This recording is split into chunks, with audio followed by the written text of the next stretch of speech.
Hey guys, it's Amy Lee Simpson. I am coming at you late in the day today.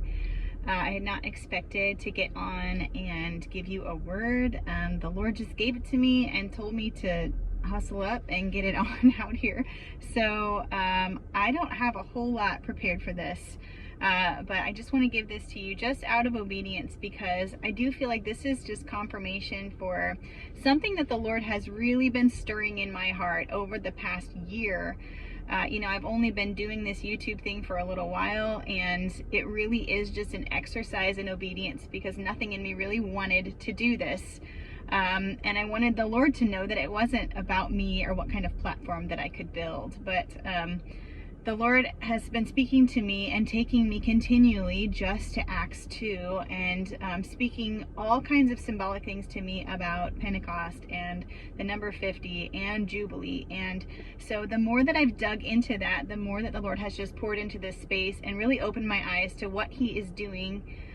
Even in this broadcast, what is the purpose of this? Does He want me to be some kind of prophetic voice? And He was saying, not you. He was saying that He wants all of us to be prophetic voices in this day.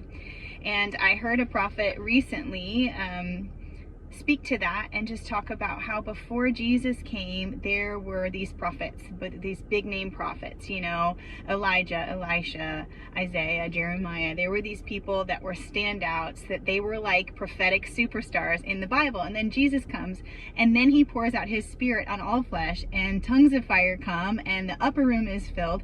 And then He tells us that your sons and daughters will prophesy, and old men will dream visions and dream dreams. And so there's all of this that changes in an instant, where it becomes less about who is this big prophetic superstar and more about, I want each one of you to know that I have gifts for you. I have prophetic giftings that I want you to operate in and through. And that is your calling for each one of us as a remnant who want that and who want to press into that. And the Lord really wants to develop it in you. So that is the preface for this word, just something that the Lord has been stirring in my heart to help train up prophetic voices, to help you, even when you feel ill-equipped, even you feel like the least eloquent person, the least likely, the least technologically skilled, somebody that is maybe even not particularly scholarly in the word, to be like, even God can use you, and He wants to use you as a prophetic voice to the nations. And so this word for you today comes from that. I would encourage you to read Acts 2 and just really see what God did in that time, how He really shook things up and how He really called people out to this place of prophetic calling, and He's doing that for you today.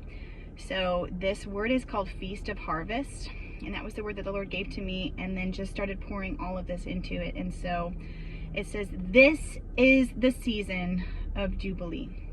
Release and freedom and rest will come at the perfect time. Do not fear you have missed the opportunity, or that you've been caught sleeping when it comes. For the past 2 years have been the time of awakening. Slowly at first, but with ever increasing power and strength, my remnant has awakened to their purpose for this very hour. For I have seen you in the upper room. There you have waited and you have been positioned. You have labored and contended for the feast of harvest I am preparing.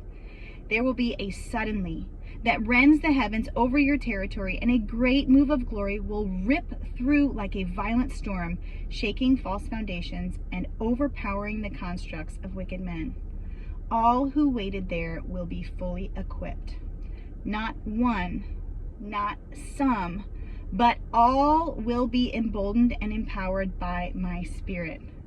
This fire you will carry will incinerate every falsehood that dares encroach. It will inflame the doubters and the timid alike. It will usher forth tremendous revelation and breakthrough, healing and revival for the coming age of the greater things pilgrimage that each of you who have sowed and tended and watered will pioneer. I want to read that last line to you again, because that really that hit me, and that was pretty much just the crux of all of this all together in one beautiful sentence from the Lord that just says, this fire, it will usher forth tremendous revelation and breakthrough, healing and revival for the coming age of the Greater Things pilgrimage that each of you who sowed and tended and watered will pioneer. Each of you. Not some of you, not one of you, not a few of you, not some that have great big platforms or some that are more eloquent than others, but all of you, each and every one of you will pioneer this pilgrimage movement, and God will use you in great and mighty ways. I hope that encourages you today. I love you. He loves you. Have the best day. We'll see you next time.